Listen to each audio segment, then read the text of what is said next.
সুপ্রিয় শিক্ষার্থীবৃন্দ, সহকর্মীবৃন্দ এবং অভিভাবকবৃন্দ, যারা যেখানে বসে আমার ক্লাসটি দেখছেন তাদের সবাইকে ক্যামব্রিয়ান ভার্চুয়াল ক্লাসরুমের পক্ষ থেকে শুভেচ্ছা ও অভিনন্দন।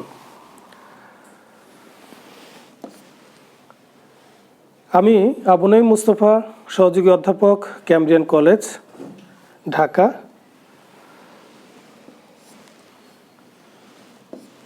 আজকের আমাদের পড়বার বিষয় হচ্ছে বাংলা দ্বিতীয় পত্র এবং একাদশ দ্বাদশ শ্রেণীতে পাঠ্য একটি বিষয় নিয়ে আজকে আমরা আলোচনা করব। তো তার আগে আমরা কিছু ছবি দেখে নিই। এখানে একটি ক্যালেন্ডার দেখতে পাচ্ছি, 2017 সালের ক্যালেন্ডার। অর্থাৎ এখানে ক্যালেন্ডার আছে এরকম কিছুর সঙ্গে আজকে আমরা পরিচিত হব বা পড়ব। ক্যালেন্ডারের প্রয়োজন আছে।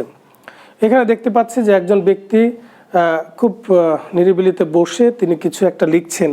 কি লিখছেন সেটি আমরা একটু পরে বুঝতে পারবো। তারপরে দেখছি যে আমরা খুব পুরনো একটি খাতা, যেখানে অনেক কিছু লেখা আছে।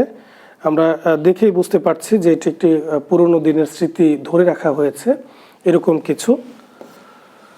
তারপরে আমরা দেখতে পাচ্ছি যে একটি রাইটিং প্যাডের মধ্যেও ইংরেজিতে কিছু লেখা রয়েছে।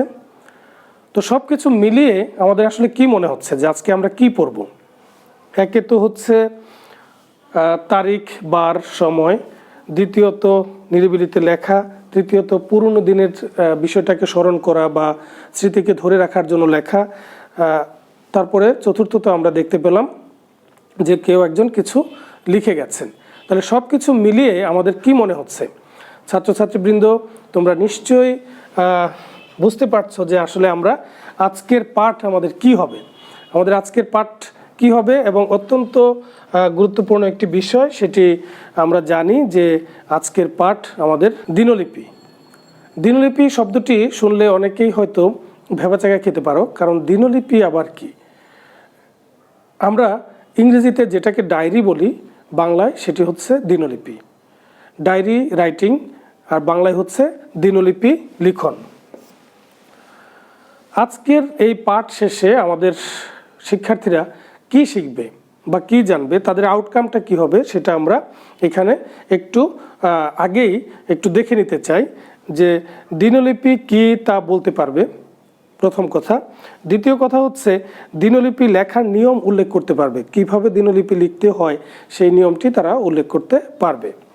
তৃতীয়ত দিনলিপি লেখার উদ্দেশ্য বলতে পারবে, কি উদ্দেশ্যে আমরা দিনলিপি লিখি সে উদ্দেশ্যটি তারা বলতে পারবে। চতুর্থত দেখো, দিনলিপি লিখতে পারবে একটি শুদ্ধ বা ভালো করে পরীক্ষক যেভাবে চান সেরকম করে একটি দিনলিপি তিনি লিখতে পারবেন বা উপস্থাপন করতে পারবেন। পাঠ বিশ্লেষণে আমরা দেখি যে দিনলিপি বলতে কি বোঝো, তোমরা কি বোঝো সেটি আমরা এখন তোমাদের সঙ্গে আলোচনা করব। দিনলিপি এর ইংরেজি প্রতিশব্দ ডায়েরি।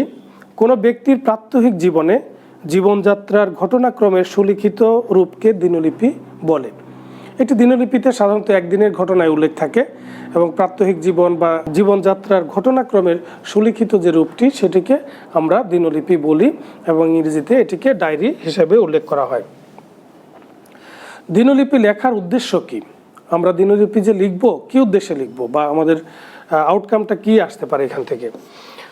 প্রথমে দেখো যে দিনলিপি লেখার উদ্দেশ্য হচ্ছে সৃজনশীলতা বৃদ্ধি। একজন মানুষ যদি প্রতিদিন কিছু না কিছু লিখে তাহলে তার সৃজনশীলতা বৃদ্ধি হয়, লেখার হাত বাড়ে বা লেখার হাত তৈরি হয়। সময়কে ধরে রাখা, আমরা সময়কে ধরে রাখতে চাই। আমাদের অতীতের ছবিগুলো আমরা খুব মনোযোগ দিয়ে দেখি। আমরা যদি দিনলিপি লিখি তাহলে কিন্তু সেটি আমাদের খুব মনোযোগের একটি বিষয় হবে ভবিষ্যতের কোনো একটা সময়। অনাগত কালে আনন্দ সঞ্চার, বিষয়টি দেখো যে অনাগত কাল, আজকে আমি যে এই যে আছি, আজ থেকে 10 বছর পরে সেই এইজ বা বয়সে আমি থাকবো না। এই সময়টাকে তখন আমি ফিরে পেতে চাইবো। সেই ফিরে পেতে চাওয়ার মাধ্যম হচ্ছে দিনলিপি। আমরা দিনলিপির মাধ্যমে সেই সময়টাকে ফিরে পেতে পারি। এই জন্যে ভবিষ্যতে এটি আমাদের আনন্দ সঞ্চার করবে, সেই উদ্দেশ্যে আমরা দিনলিপি লিখতে পারি। দিনলিপি ও সাহিত্য। দেখো, দিনলিপি সাহিত্যের একটি অংশ। হ্যাঁ, অনেকেই তাদের যে দিনলিপি সেটিকে মুদ্রিত করেছেন বা সেটি পরবর্তীতে মুদ্রিত হয়েছে এবং সেটি অনেক কাটতি হয়েছে, বাজারে অনেক চলেছে। দেখো, ৭১-এর ডায়েরি, ১৯৭১ সালের যে তার যে অভিজ্ঞতা, সেই অভিজ্ঞতাকে কেন্দ্র করে সুফিয়া কামাল তিনি ৭১-এর ডায়েরি লিখেছেন। সেলিম আল দীন বিশিষ্ট নাট্যকার, জাহাঙ্গীরনগর বিশ্ববিদ্যালয়ের প্রফেসর, তিনি লিখেছেন যে তার ব্যক্তি জীবনের দিনলিপি তিনি লিখেছেন। তারপরে দেখো, দিনলিপি সৈয়দ মুস্তফা আলী। আমরা জানি যে চাচা কাহিনী, দেশ বিদেশ, পঞ্চতন্ত্র ইত্যাদি গ্রন্থের লেখক সৈয়দ মুস্তফা আলী তিনি অনেক দেশ বিদেশ ঘুরেছেন। তো তার যে অভিজ্ঞতা, সেই অভিজ্ঞতা কিন্তু তিনি তার দিনলিপিতে লিখেছেন। তারপরে দেখো যে অ্যানা ফ্র্যাঙ্কস ডায়েরি। তো এটি দ্বিতীয় বিশ্বযুদ্ধকালীন সময়কার, তোমরা অনেকেই হয়তো এই নামটি জানো, অ্যানা ফ্র্যাঙ্ক। তো দ্বিতীয় বিশ্বযুদ্ধকালীন সময়ে নাৎসি বাহিনীর আক্রমণে ইহুদিদের যে কি দুরবস্থা এবং ইহুদিদের ধরে ধরে নিয়ে হত্যা করা হচ্ছে, সেই যে স্মৃতি, সেই সময় তিনি যে বন্দী ছিলেন একটা ছোট ঘরের মধ্যে, তিনি কোনো রকমের জীবন বাঁচানোর জন্য তিনি এবং তার পরিবার যে লুকিয়েছিলেন, সেই বিষয়টিকে তিনি ওই সময়ে তিনি লিখে গেছেন, যেটি পরবর্তীকালে সারা বিশ্বের মানুষের কাছে একটি আদর্শ দিনলিপি হিসেবে উপস্থাপিত হয়েছে। দিনলিপি যেভাবে শুরু করতে হয়, এবারে আসো আমরা স্ট্রাকচার বা কাঠামোটা একটু দেখে নিই যে কিভাবে দিনলিপি শুরু করতে হয়। এর মধ্যে প্রথমেই আমরা দিনলিপির বাম পাশে শুরুর একেবারে পৃষ্ঠার বাম পাশে তারিখ লিখব, বার লিখব, তারপরে সময় লিখব, স্থান লিখব, দিনের ঘটনা প্রবাহ লিখব, তারপরে গিয়ে ঘটনা প্রবাহটা শেষে গিয়ে আমরা লিখব। তাহলে এই যে তারিখ, বার, সময়, স্থান, এগুলো আমরা কেন লিখব? অনাগত কালে যখন এটি আমি আবার দেখব, অথবা আমি যদি নাও থাকি, অন্য কেউ যখন দেখবে, তখন কিন্তু সে এই বিষয়গুলো জানতে চাইবে। হ্যাঁ, তারিখ কত তারিখে লেখা হয়েছিল, কী বার ছিল সেদিন, সময়টা কখন ছিল, হ্যাঁ, তারপরে হচ্ছে স্থানটা কোথায় ছিল, সেই বিষয়গুলো জানতে চাইবে। সুতরাং এই বিষয়গুলো উল্লেখ করেই তারপরে আমাদের ঘটনা প্রবাহে যাওয়া উচিত।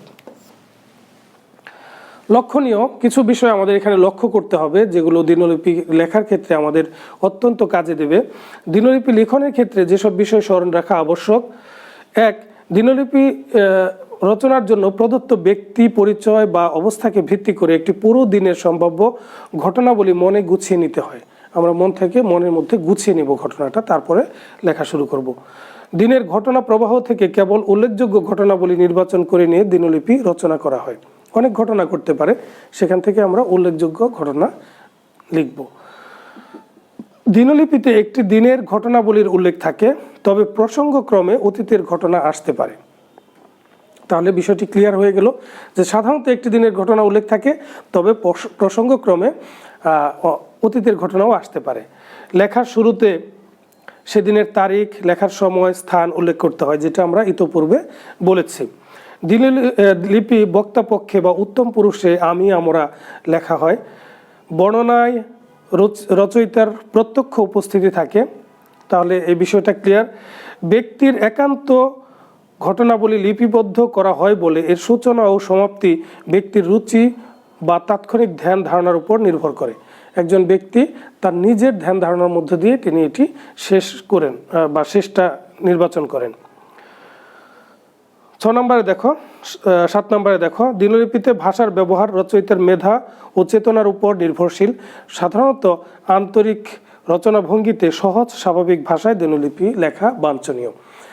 তাহলে বিষয়টা হচ্ছে যে সহজ সরল ভাষা ব্যবহার করার কিন্তু একটা সুবিধা আছে, যে এটা যে কোনো জায়গায় ব্যবহার করা উচিত। কঠিন ভাষা সবার জন্যই কঠিন, সুতরাং সহজ ভাষাই এটা করা উচিত। তারপরে আমরা একটা আদর্শ দিনলিপির নমুনা আমরা তোমাদের সামনে তুলে ধরতে চাই। এখানে দেখো যে কলেজ জীবনের প্রথম দিনের অনুভূতির দিনলিপি, অর্থাৎ আমরা এখানে কলেজ জীবনের প্রথম দিন, তোমরা এখানেই আছো, কলেজ জীবনেই আছো, সুতরাং তোমাদের কাছে বিষয়টি খুব ইন্টারেস্টিং হবে। 2 আগস্ট 2017 রাত 10টা, বুধবার, শাহজাদপুর, ঢাকা। আজ আমার কলেজের প্রথম দিন। সকাল 6:30টায় ঘুম থেকে উঠলাম। তড়িঘড়ি করে নাস্তা করে কলেজের নতুন ড্রেসটি পরে নিলাম। বাবা মাকে বলে কলেজের উদ্দেশ্যে রওনা দিলাম। রিক্সা থেকে নামার পরই দারোয়ান আমার পরিচয় জানতে চাইলেন। আমার কাছে কলেজের পরিচয়পত্র ছিল না। আমি হকচকিয়ে গেলাম। তিনি বুঝতে পেরে বললেন, ফার্স্ট ইয়ার? আমি বললাম, জি। তিনি আমাকে ভেতরে যেতে বললেন। ভেতরে গিয়ে অভিভূত হয়ে গেলাম আমি। বিশাল মাঠ, অনেকগুলো ভবন, সাজানো গোছানো পরিপাটি বাগান। কোন দিকে যাব বুঝতে পারছিলাম না। অবশেষে নোটিশ বোর্ডের সহায়তায় শ্রেণীকক্ষে গেলাম। সেখানে সবাই আমার মতো নতুন। একটি মেয়েকে নাম জিজ্ঞেস করতে সে বলল, জিনিয়া। তার সাথে কিছুক্ষণ কথা হলো। পর্যায়ক্রমে তুমি, নাবিলা, বিভা, সাইমার সাথে বন্ধুত্ব হলো। আমরা একসাথে বসলাম। 8:20-এ স্যার ক্লাসে ঢুকলেন। তিনি আমাদেরকে শুভেচ্ছা জানালেন, নিজের পরিচয় দিলেন, জীবন সম্পর্কে চমৎকার কিছু কথা বললেন। তিনি রহিম স্যার, পড়াবেন বাংলা। প্রথম দিন তিনি বিভীষণের প্রতি মেঘনাদ কবিতাটি আবৃত্তি করে শোনালেন। তার ভাষা, উচ্চারণ, বাকভঙ্গি, ব্যক্তিত্ব আমাকে মুগ্ধ করেছে। স্কুলের সাথে কলেজের পার্থক্যটা বুঝতে পারলাম প্রথম ক্লাসে। তারপর আরও 2টো ক্লাস হয়ে গেল ছুটি। আমরা 5-6 জন সহপাঠী মিলে পুরো কলেজ ঘুরে দেখলাম। মাঠের কোণে পুকুর পাড়ে বসে কিছুক্ষণ গল্প করলাম। ক্যান্টিনে গিয়ে সমোসা খেলাম। আমি বিল দিতে চেয়েও জিনিয়ার কারণে পারলাম না। অবশেষে দুপুর 12:30টায় আমাদের কলেজ থেকে বের হলাম। বাসায় ফিরে খুব মনে পড়ছিল নতুন বন্ধুদের। এখন রাত 11টা, ঘুম আসছে না। কখন সকাল হবে, কখন কলেজে যাব। অর্থাৎ প্রথম দিনের যে স্মৃতিটা, এটি আসলেই সারা জীবনের অমলিন থাকে মানুষের এই স্মৃতিটা। তো সেরকম একটি স্মৃতি আমরা দেখলাম। তাহলে একটি আদর্শ দিনলিপির নমুনা আমরা এখানে দেখতে পেলাম। নমুনা 2, আমরা আরও একটি নমুনা দিতে চাচ্ছি এখানে। যৌতুকের পীড়নে অতিষ্ঠ একজন গৃহবধূর দিনলিপি। 11ই এপ্রিল 2017, মঙ্গলবার, রাত 2:30, রাজাবাজার, ঢাকা। তো আমাদের বিষয়টি তোমরা নিশ্চয় বুঝতে পেরেছ। তাহলে আমাদের লেখার ভাষাটাও সেরকম আবেগী হওয়া উচিত হবে, তাই না? তাহলে কি হবে? এখন অনেক রাত, কবরের মতো নিস্তব্ধ মনে হচ্ছে চারদিক। বাসার সবাই ঘুমোচ্ছে। আমার সবচেয়ে যিনি আপনার জন, তিনিও বিকট শব্দে নাক ডাকছেন। অথচ আমি জেগে আছি। সকালে কিছু খাইনি, দুপুরেও না, রাতেও না। কেউ খাওয়ার জন্য একটিবার অনুরোধ করলো না। খিদেই পেট জ্বলছে। ফ্রিজে অনেক খাবার, তবু খেতে ইচ্ছে করছে না। এভাবে আর কতদিন আমি এই নির্যাতন সহ্য করব? বিয়ের সময় 10 ভরি সোনার গহনা আর ঘরভর্তি আসবাব দিয়েছিলেন বাবা। ওর চাহিদা ছিল মোটরসাইকেল, তাও পূরণ করা হয়েছে। তারপর থেকে নানা সময়ে নানান জনকে কত কিছুই না দিয়ে এসেছেন বাবা। গেল বছর শ্বশুরকে নিয়ে গেলেন হজে। একমাত্র ননদের বিয়েতে 2.5 ভরি সোনার নেকলেসটাও দিয়েছেন আমার বাবা। তবুও ওদের মন ভরছে না। উঠতে বসতে নানান কথা শুনতে হয় আমাকে। আমি নাকি ফকিরের মেয়ে, আমার বাবা নাকি খুবই পাষাণ, আমার প্রতি নাকি তার কোনো দরদ নেই। কদিন থেকে শাশুড়ি বকবক করছেন। শ্বশুরও ইনিয়ে বিনিয়ে বলছেন তার চাহিদার কথা। তিনি ফ্ল্যাট কিনবেন, 1,10,000 টাকা দরকার। সালামপুর বাজারে বাবার 2টি ভিটা আছে। একটা ভিটা বিক্রি করে তিনি যেন এই টাকা দেন। আমার স্বামীও তাই চায়। ও বলে, দুটি ভিটার মধ্যে একটি ভিটার মালিক তো তুমি, তোমার জিনিস তোমাকে দিতে সমস্যা কোথায়? আমি ওর সাথে কোনো যুক্তিতেই পেরে উঠি না, বেশি কিছু বলতেও পারি না। হাতে না মারলেও মানসিকভাবে ওরা আমাকে আঘাতে আঘাতে জর্জরিত করেছে। এখনো পর্যন্ত বাবাকে এর কিছুই জানায়নি। বাবা শুনলে হয়তো মুহূর্তেই ওদের চাহিদা পূরণ করে দেবেন। কিন্তু আমি বাবাকে বলবো না। কোনো কিছুতেই ওরা সন্তুষ্ট হবে না। ওটা পেলে ওটা, এটা পেলে ওটা, ওটা পেলে সেটা, চাহিদা ওদের থাকবেই। তাহলে একজন নির্যাতিত গৃহবধূর দিনলিপি আমরা দেখলাম। তাহলে এখানকার ভাষাটা দেখো, অনেক আবেগী ভাষা। কেন আবেগী ভাষা? কারণ আবেগের বিষয় নিয়ে কিন্তু এখানে তিনি দিনলিপি লিখেছেন। তাহলে আমরা একটি আদর্শ দিনলিপির নমুনা দেখতে পাচ্ছি। তারিখ, বার, সময়, স্থান এগুলো উল্লেখ করবার পরে আমরা এখানে প্যারা করে দিনলিপি লিখব। দিনলিপির শেষে কোনো স্বাক্ষর বা কোনো নাম লেখার প্রয়োজন পড়ে না। অনুশীলনের কাজ, কলেজের প্রথম দিনের অনুভূতি ব্যক্ত করে একটি দিনলিপি লিখো। যেটি আমরা দেখিয়েছি। এখন তোমার কলেজের প্রথম দিনের অনুভূতি এবং আমার কলেজের প্রথম দিনের অনুভূতি নিশ্চয়ই এক হবে না। তাহলে তোমারটা আমরা জানতে চাই। তুমি তোমার কলেজের প্রথম দিনের অনুভূতি ব্যক্ত করে একটি দিনলিপি লিখবে। এই পর্যায়ে আসো মূল্যায়ন। আমরা যা পড়লাম এতক্ষণ তার মূল্যায়ন করে নিতে চাচ্ছি যে আমরা কি পড়েছি। দিনলিপিকে ইংরেজিতে কি বলে? নিশ্চয়ই বলতে পারছো তোমরা। দিনলিপিকে ইংরেজিতে বলে ডায়েরি। একটি দিনলিপিতে কয় দিনের ঘটনা উল্লেখ থাকে? সাধারণত একদিনের ঘটনা উল্লেখ থাকে, প্রসঙ্গক্রমে অতীতের ঘটনাও আসতে পারে। দিনলিপির শুরুতে কি কি লিখতে হয়? আমরা ইতিপূর্বেই পড়েছি বা একটু আগেই দেখেছি যে তারিখ, বার, সময়, স্থান, সেই বিষয়গুলো এখানে উল্লেখ করতে হয়। দিনলিপি কোন পুরুষে লিখতে হয়? সাধারণত উত্তম পুরুষে, আমি, আমরা, এইভাবে দিনলিপি লিখতে হয়। দিনলিপি লেখার উদ্দেশ্য কি? দিনলিপি লেখার 3টি উদ্দেশ্য আমরা পড়েছি, তোমাদের স্মরণে থাকবার কথা। যদি স্মরণে না থাকে রিক্যাপ করে নিবে।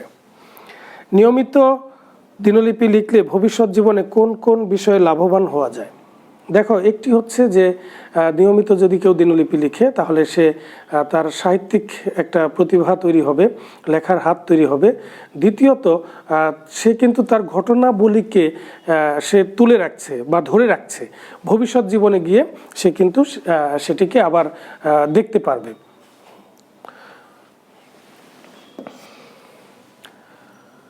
ঐতিহাসিক স্থানে ভ্রমণের দিনের একটি দিনলিপি লিখে পাঠাবে। তোমরা আমার সাথে যারা কানেক্টেড আছো তারা ঐতিহাসিক স্থানে ভ্রমণের দিনের একটি দিনলিপি আমাকে তোমরা লিখে পাঠাবে।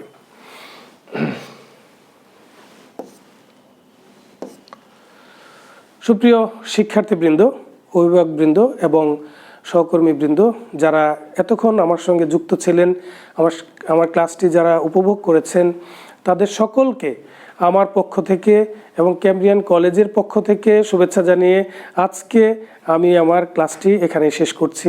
সকলকে ধন্যবাদ। আল্লাহ হাফেজ।